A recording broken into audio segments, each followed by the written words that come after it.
What is going on, guys? Bruin Steel here, and welcome back to another WWE broadcast. I'm your host, Bruin Steel, and I'm joined by Canadian Yorker. And tonight we are recapping the Friday Night Smackdown that took place January 10th, 2025, and it took place in Portland, Oregon. And it is the road to Royal Rumble. And yeah, we're not showing our faces because my internet is a piece of shit, and my microphone is a piece of shit as well. So yeah, that's all I gotta say. But Canadian Yorker, how's it going tonight?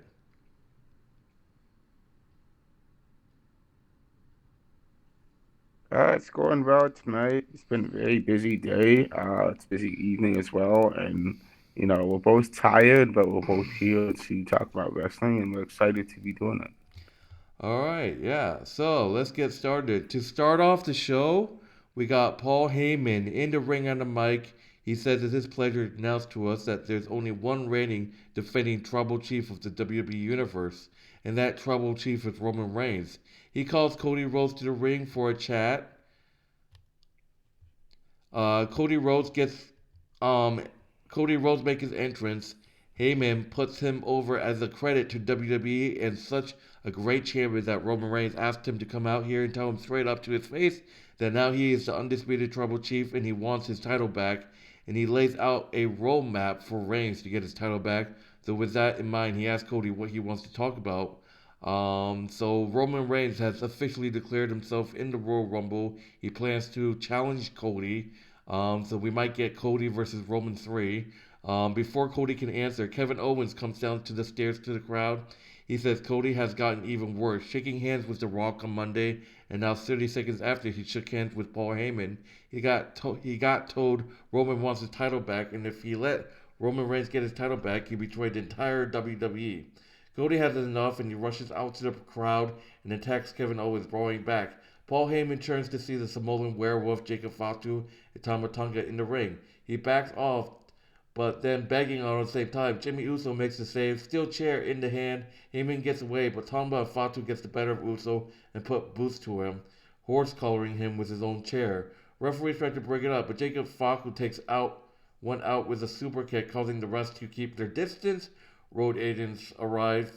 They One of the referees ate a super kick, but Cody Rhodes is back and he sends Tamatong packing, squaring off with a werewolf right hand stuck lateral. He clothesline Fatu to the floor. What are your thoughts on that opening segment with Paul Heyman, Cody Rhodes, Kevin Owens, a new bloodline coming out? What's your thoughts? Definitely. Yeah, I was gonna say there's definitely a lot of chaos that happened. I mean, Cody Rhodes extending Roman Reigns championship offers to get his championship back, and Roman ever since he has lost the championship, he never went back and said he wanted to get it back. He wanted a shot to get to take back the title. He never actually did that since he lost it last year. I mean, there's a lot of things that have happened. A lot of things that have happened in the ring. Cody's going after Kevin.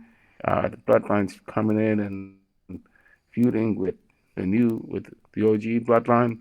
Um, there's a lot of things going on, and it's exciting to see that, and I do think Roman Reigns joining the Royal Rumble is a big thing, man. I mean, you got some major names now. You had John Cena, he's just coming in the Royal Rumble now. Roman Reigns is there, and John and Roman are definitely rivals, and yeah, I could see John Cena. I mean, Roman Reigns is John Cena's number one target. Um, and Roman Reigns is the same for John Cena, and both of them want the WWE Championship, but there's just a lot to see there, and I can't wait to see how things get better on with this storyline. Alright, so moving on to the first match of the Friday Night SmackDown, we got Chelsea Green defending the WWE Women's United States Championship against Michin, so her first title defense.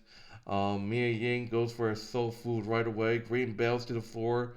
Back inside, Michin lights her up with a strike dropkick cover for two. Tarantula applied in the ropes, breaking in time.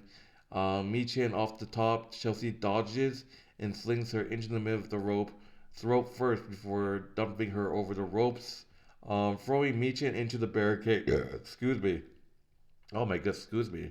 Rolling back inside, letting the referee make his count, but Michin rolls back. Head and arm triangle for green, shift to a side headlock. Back suplex to Michin counters to the floor. And like always, that fucking pig, Pipper Davis runs interference back inside. Michin with a diving crossbody, but Chelsea takes advantage of the interference. Chelsea gets a schoolboy pin with a handful of tights, so she's a fucking cheater. She's a bitch. Chelsea Green, with the help of Pimper Nivens and the fucking being a cheap fucking bitch cheating, retains the Women's United States Championship. Yeah, guys, nothing fucking new about this bitch. What are your thoughts on Canadian Yorker? Wow. I can tell that you are not happy with me with Chelsea Green being a champion, and it is what it is, as we say. Michin has a chance again to win the U.S. United Championship, but you know, until something is done with Piper Nivens, Michin has to do something to keep Piper occupied, so that she can be able to focus on winning the title back from Chelsea Green. There's a lot to say there. That I think that this will make a really interesting. A storyline with Chelsea Green being there, and Chelsea,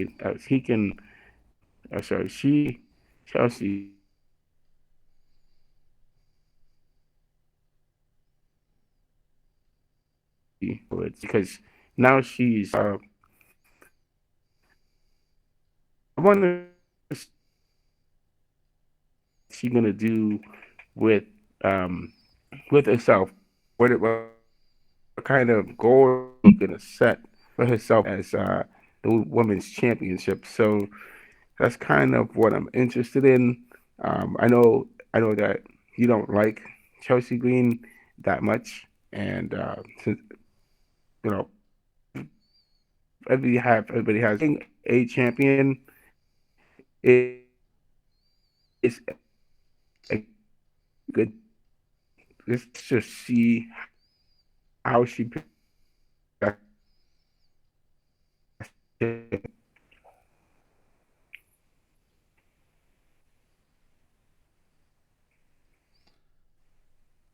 done? Hello? Yeah, I'm here. Oh, you're lagging. Okay. Sorry about that, guys. Yeah, it's a really Yeah, fucking stupid lag going on. I didn't know if he was finished. I apologize. But yeah, moving on to the next match, we got Los Gazlas, Garlas, and Herberto Carrillo versus Pretty Deadly, Elton Prince, and Kip Wilson. The Garlas diving in, control, working Wilson over, super kick party for two on the wrong side of town. Pretty Deadly is still in trouble, calling for DIY to come help, but no help arrives. Basically, Santos Escobar running interference in this match, and Los Garlas, Santos Escobar's group, defeats Pretty Deadly, Hampton Prince, and Kit Wilson. So, yeah, Santos group, Los Garla, defeating Pretty Deadly by pitfall with a double team military press power slam. I think it was Lopez and Santos running interference, but what are your thoughts on Logarlas defeating Pretty Deadly?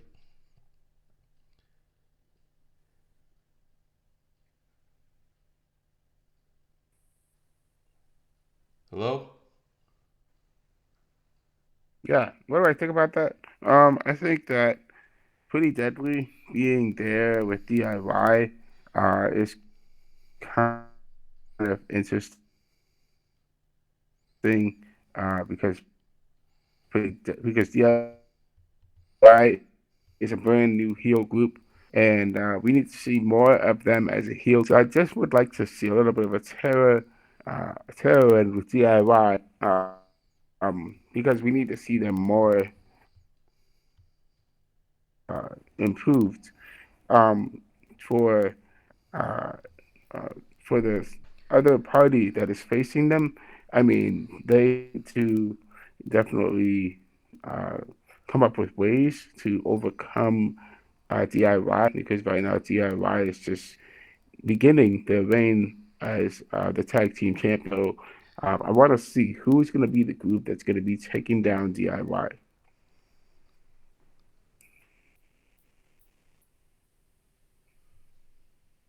Hello, Oh, you're done? Sorry, there's a lag are you again. there?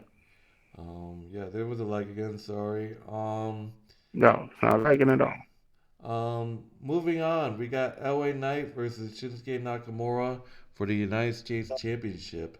So hard off the gates, action suit to the floor, Knight bouncing Nakamura's head off, announce table that's about a half a dozen times.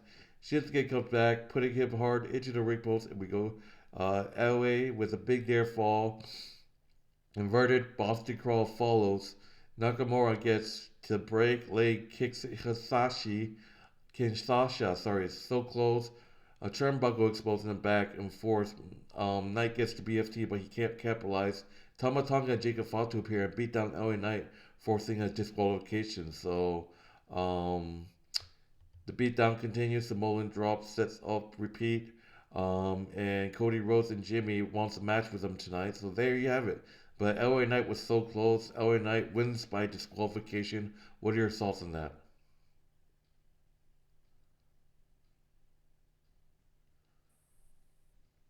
My thoughts are that the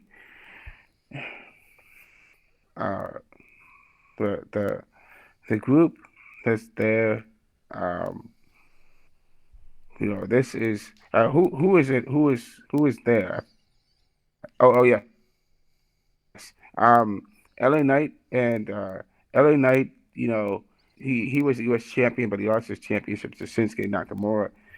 We need to see more of Shinsuke Nakamura as champion, and that's definitely what I want to see. I want to see more of Shinsuke as U.S. champion because LA Knight needs to have his run because he was doing really well as a runner up and facing Logan Paul, but now he has a new guy who he's going to be chasing after. So that's exactly what LA Knight's doing, and that's just my point of view on it. And I know everybody else has a different point of view, but that's what I believe that LA Knight needs to be Shinsuke more, and Shinsuke definitely just needs to be establishing more of himself as a more uh, dominant, effective champion.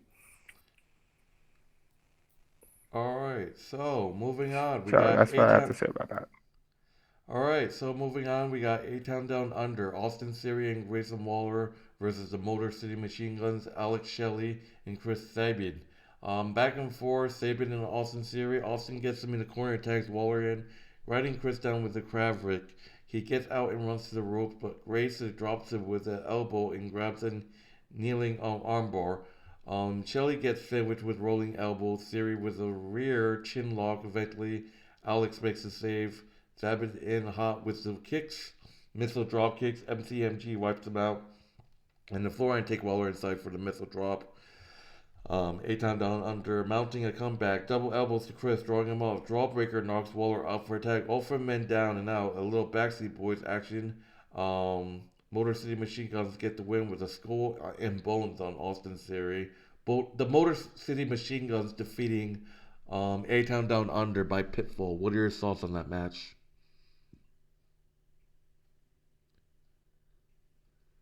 You know, I think it's great that mostly the machine guns are getting their due, and that's wonderful. I think A Town Down Under could definitely improve as a group, and they honestly they are also one of uh, the guys that one of the other tag teams that have the opportunity to win the championship back. However, I don't see that happening with them just yet. Um, but honestly, I think that young Motor City Machine Guns, they need to continue getting their wins and then championship. That would be a great match right there. All right. Moving on. We got a segment. Tiffany Stratton making her entrance as the new WWE Women's Champion. I wish there was "You Deserve It" chance.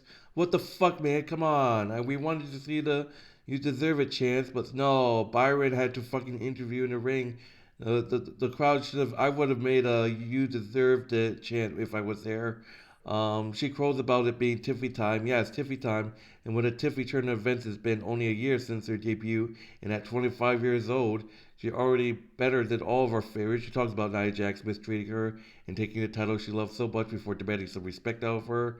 Tiffany gets interrupted by Nia Jax. She calls Stratton a ungrateful little shit and says she could kill her right now. She said she made Tiffany what she is, and it took her long enough to take advantage. But now she's having her moment. All right, she gives her title back, or she's gonna take it from her. They get interrupted by Bailey, who she tells Nia to shut the hell up and said if this was Stratton's plan all along, she got her because she thought she was a little stupid, but she knows Jack was stupid for making Tiffany from the very beginning, but she still outsmarted her. They get interrupted by Bianca, your girl, and Naomi. Naomi says everyone knows she had Jack beat last week before Stratton messed it up, and if anyone gets to fire, they get to see her first. Nia said nobody cares about Naomi. They go face to face. Bianca steps up. Nia Jax headbutts her to the mat, and a brawl breaks up with the champion quietly slipping out of the ring. Tiffany back in and hits the prettiest moonsault ever and takes all of them out. Nick Aldis appears on the stage and says he has an idea. Since the woman in the ring wants so badly to challenge for the title, they're going to have a fatal four-way match right now. A fatal four-way number one contender match right now. Bailey versus Bianca versus Naomi versus Nia Jax.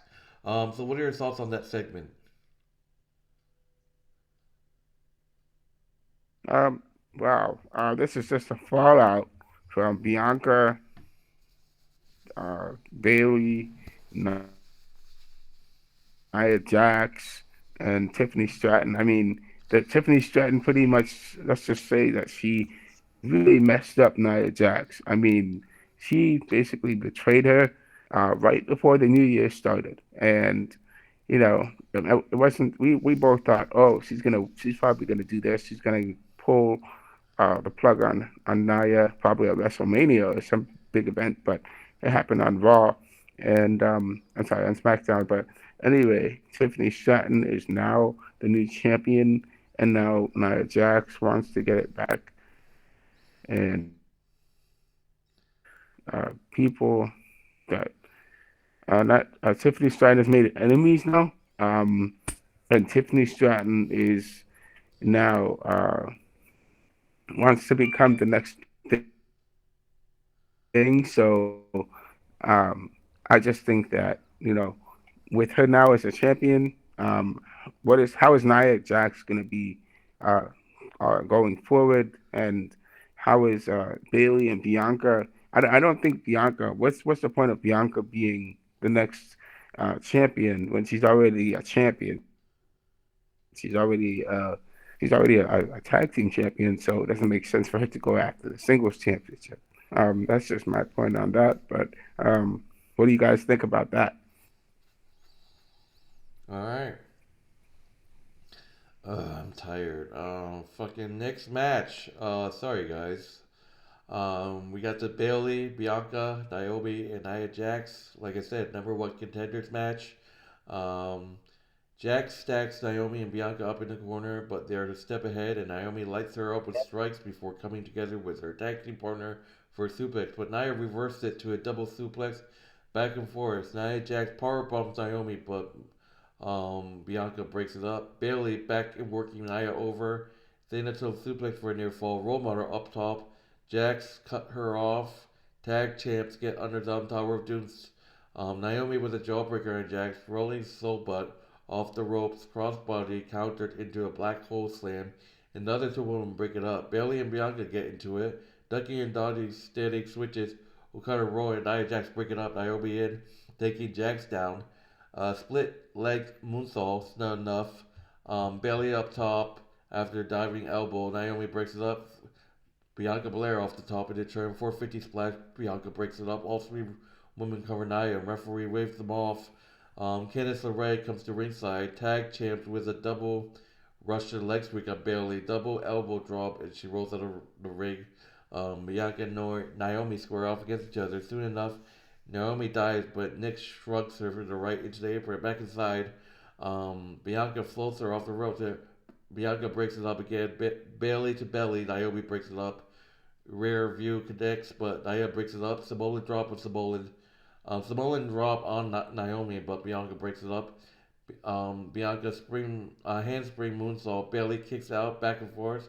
Bianca actually whips Naomi with her hair by accident and tackles Nia over the desk. Bailey takes advantage. Bailey hitting the Rose plant on Naomi.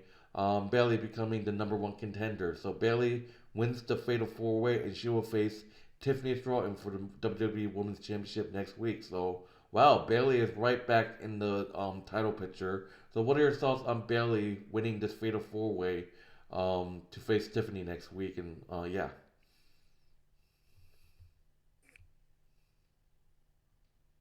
I think it's interesting that Baylor's winning it, on a Sunday night.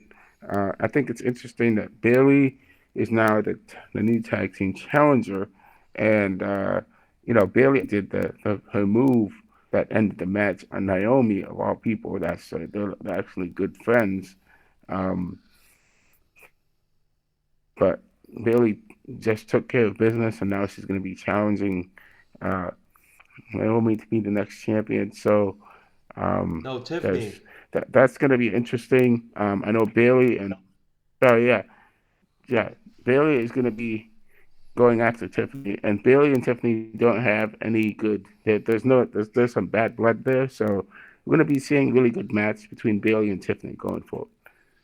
Alright, so moving on to the main event, we got the American Nightmare Cody Rhodes and Jimmy Uso versus Jacob Fatu and Tama Tonga. Back Uso getting worked over. Eventually tags are made and Rhodes comes out in the hot snap. Scott power slam sets up beautiful disaster. Jimmy Uso coming in power and glory. Fatu runs in and breaks it up and Cody hits the Cody color. Uso dives and sends Jacob freeing over the announce table. Rhodes gets distracted fighting with Kevin Owens in the aisle and back up on the stage. Jimmy kicks out of the pin off the rope, spears on Tama.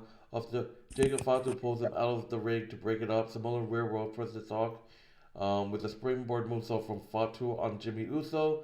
Jacob Fatu and Tama Tonga defeat Cody Rhodes and Jimmy Uso by pinfall. Cody and Kevin brawl back out in the technical area where Cody rushes him and they go off to cases and through some tables. So Cody just can't get his mind out of Kevin Owens and that cost his match. And I'm sure Jimmy Uso is going to say something about Cody Rhodes next week. So, what are your thoughts on Jacob Fatu and Tama Tonga defeating Cody and Jimmy Uso in the main event?